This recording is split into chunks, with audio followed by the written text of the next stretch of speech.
So I actually just got myself a new phone, the S20 FE 5G from Samsung, and you know what? I'm gonna record this whole video with it. The camera on here has actually got a better low light sensor than my DSLR, so it works out pretty well. We're a little short on space in this apartment, but I managed to customize this little nook into a great space for me to relax, game, and even get some office work done. My main gaming setup here is based around this Bacant adjustable height desk from Ikea. They offer this desk in an electronic standing version that I kind of want to upgrade to at some point, but for now this desk just works fine. It is height adjustable, but it's really only doable if you remove everything from the desk and adjust both bolts on the legs. I'll post a list of all the items I can down in the description below if there's anything you guys see and want to pick up for yourself. For the gaming setup, I've got a custom PC that is a bit of an older gem, but still trucking along just fine with most modern releases. I've mounted it to the underside of my desk with this Prime Cables under desk mount to save a bit of desk space. Inside I've got an Intel i5 8400 CPU with 32GB of Corsair Vengeance LPX 3200MHz RAM on an MSI Z370 Crate gaming motherboard, complete with a Gigabyte GeForce GTX 1080 GPU.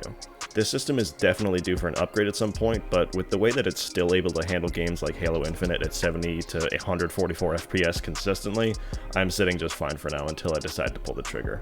The case might be the first thing that I upgrade, honestly. The front intake of this Corsair Carbide 100R really isn't too great, and if I want to upgrade to a beefier CPU in the future, I'm really going to need some better cooling.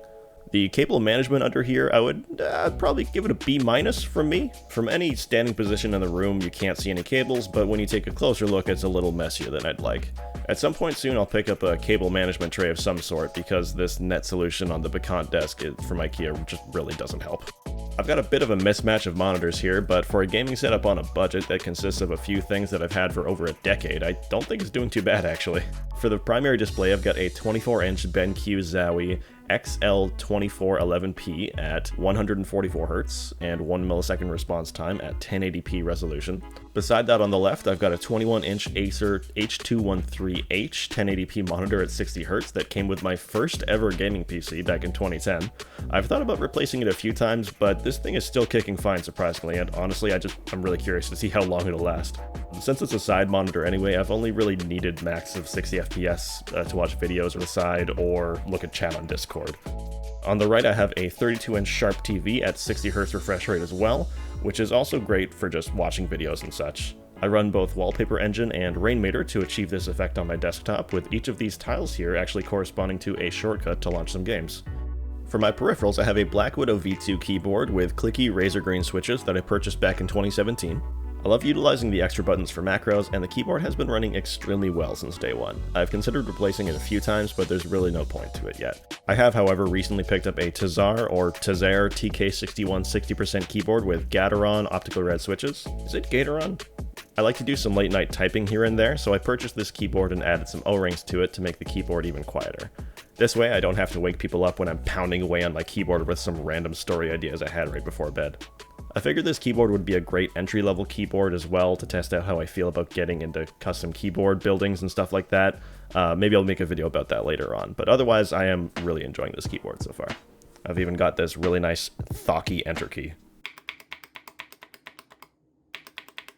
For my mouse, I have the Razer Viper Ultimate, which is my first wireless gaming mouse actually. I just got this recently. The Chroma Dock looks great as an accessory on this little shelf here, and it's super convenient to not have to worry about plugging the mouse into a cable every day to charge it.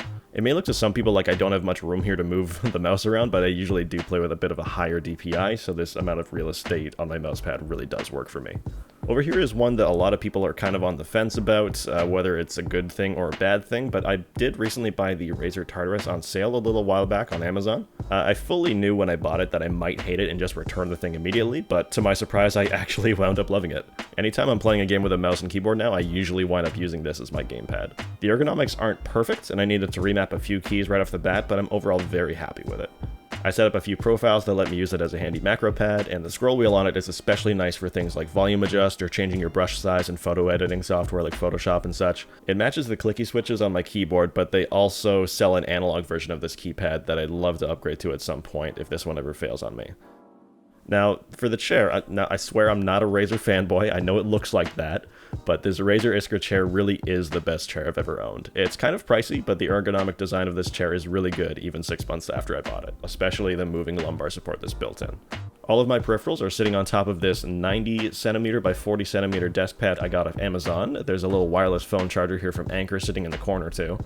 I really want to drill a hole with a rubber grommet into the desk, but I'm waiting to pull the trigger on that so I can be absolutely sure which position I want to have it in. I don't want to drill a hole and then kind of regret it. You can't really undo that, right? For beverages, I used to have just a few coasters sitting on top of my desk. It looked kind of messy, but I recently picked up this 5-inch by 7-inch bar mat off Amazon, and honestly, I'm loving this a lot more. On the black desktop surface, it isn't an eyesore, and it's really easy to just rinse off in the sink if I ever make a mess. For the audio in this setup, I primarily use the SteelSeries Arctis Pro wireless headset. This headset isn't fantastic out of the box, I will be honest, but after you install their software and mess with the EQ a bit, it's actually quite stunning quality. I've been using SteelSeries headsets for years at this point. I owned the Siberia 800 for years. Even though they're getting a little bit old, I still have my Siberia 800s on the wall here, and I use them now and then to listen to content in our living room media setup. For recording voiceover and for general chatting over Discord, I've got my trusty old Samson CO1U Studio Condenser USB microphone that I got back in 2012 or something like that. It's mounted on this newer microphone arm. The audio you're listening to right now is coming off of this microphone. Under the desk, for times when I don't want to be wearing my headphones, I have a guitar amp that I figured I would get some multifunctional usage out of by hooking up to my PC. Otherwise, I've got these 3 guitars on the wall to use with it, as well as this one ukulele that I got in college that actually has an amp plug-in.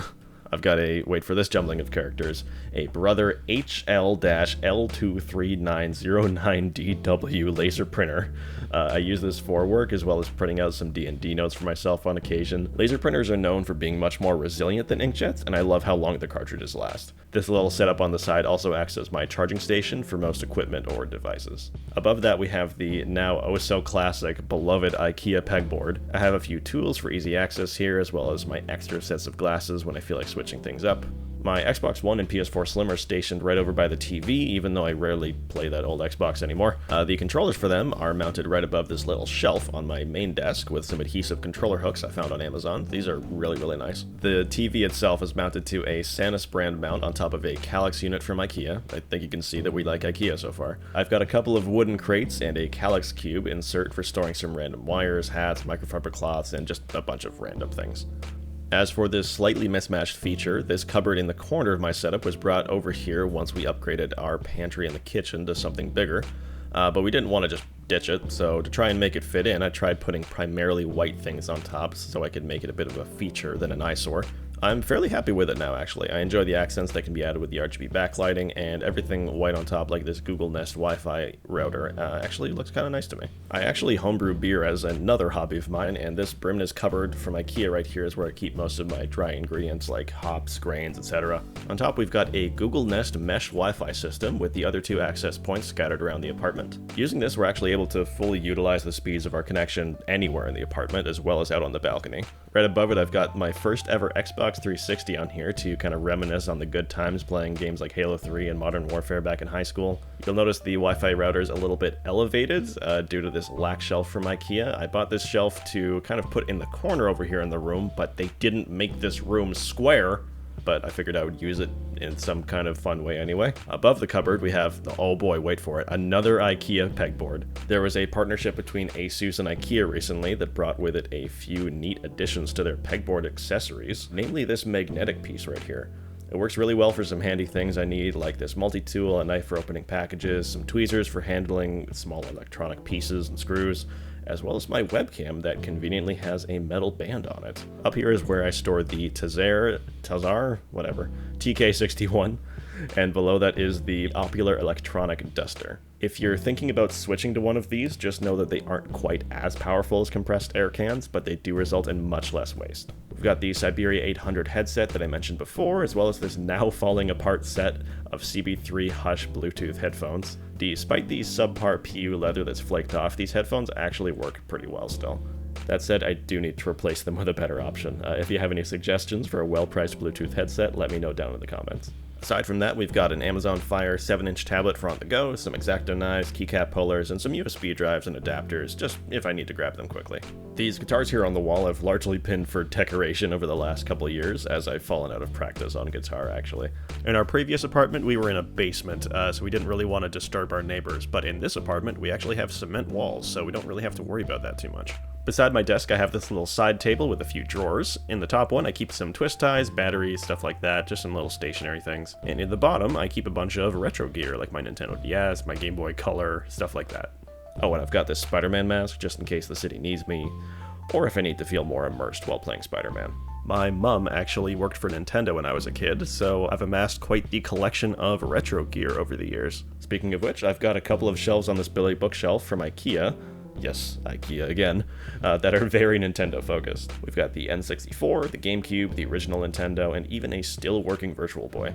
I've got 2 of these Pokeballs here that my sister and I received back when the first Pokemon movie came out in theaters. This one has Togepi inside, and the other has Mewtwo, joined by a few little Pokemon figures I've had since I was little. I've even got this Bulbasaur pencil sharpener that honestly works better than any other pencil sharpener I've ever owned, and I still use it to this day. Now, before anyone goes crazy over this right here, this Charizard is not the first edition version that costs like 10 grand. I found this in an old bin of mine and got excited too, but alas, it's really not worth much more than just some nostalgia and a nice shelf accessory. Below that, I have my first ever DSLR on display here, the Canon Rebel T2i, which I shot tons of videos on when I was in high school, as well as a few Canon lenses I use pretty frequently. The other 2 shelves down here on the bookshelf are a bit of a mix and match, mainly just being used for some storage of files and a couple little items like this 8BitDo Pro 2 controller. This little bin in particular is just specifically for instruction manuals and assembly guides if I ever need them. For the lighting in here, I've got 3 main brands working in sync with Google Assistant. The RGB strips are all from Monster Smart that I bought from Best Buy on sale for only $20 a strip Canadian. They're functional, but quite a bit finicky when trying to sync them up to the app. The app itself is a ripoff of the Smart Life app, but just with less features and support. The white setting on these are pretty much an off blue, but for the price I can't really complain. If I had to do it all over again, I'd probably try out some Philips Hue strips, even though they're a bit overpriced. We've got a strip behind the cupboard, as well as behind the bookshelf, one underneath the desk, and one last one behind the desk. For the lights overhead, I have a light fixture that I may replace at one point due to it not looking too great, but it definitely works just fine for now. Inside are 2 Petime RGB smart bulbs from Amazon.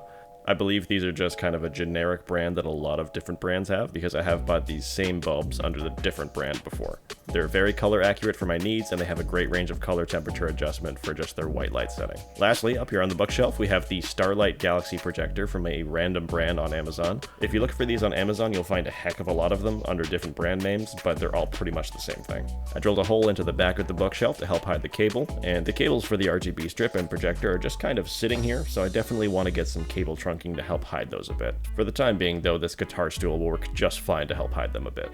Overall, the lighting in here is really fun to switch up, especially when I need to just brighten things up for work to kind of improve my mood and feel more productive. My main goal with the lighting in this room was to give myself a lot of customization with the multiple sources of light. I've really been loving the customization a lot, and sometimes I'll even match the lighting to the overall color tone of a movie I'm watching or a game that I'm playing. As for what else I want to add to the setup in the future, I think this area of the wall up here could use a bit of art, maybe a nice vibrant display or some kind of framed picture. What do you think? Should I leave it blank? Tell me in the comments. I know it shows up pretty bright on camera, but in person it's a bit darker than I'd like in here. With that in mind, I feel like I kind of want to add some corner light over here, like a floor lamp, or maybe even some puck lights in the bookshelf to kind of light everything up a bit more. But overall, I'm really happy with how the setup has turned out so far. For a lot of people, your setup is where you spend the majority of your time when you're at home, right? So having a space that's truly your own feels super fulfilling on so many levels. And that is my setup tour for June 2022. If you liked it, feel free to drop a like down below. That helps us praise the YouTube algorithm gods. One of my favorite things to do when I get home from work and I'm bored is just, kind of look on YouTube to see what new setup tours have been posted. As a result, I've been wanting to make something like this for quite a while. What did you think? Feel free to leave your feedback down below, whether you loved something, hated something, or just have a general suggestion. I'm really good with constructive criticism, and a project like this is never quite complete. This is something that's always an ongoing project. But anyways, that's it for me. Feel free to subscribe if you want to see more videos later on, and I'll see you all next time.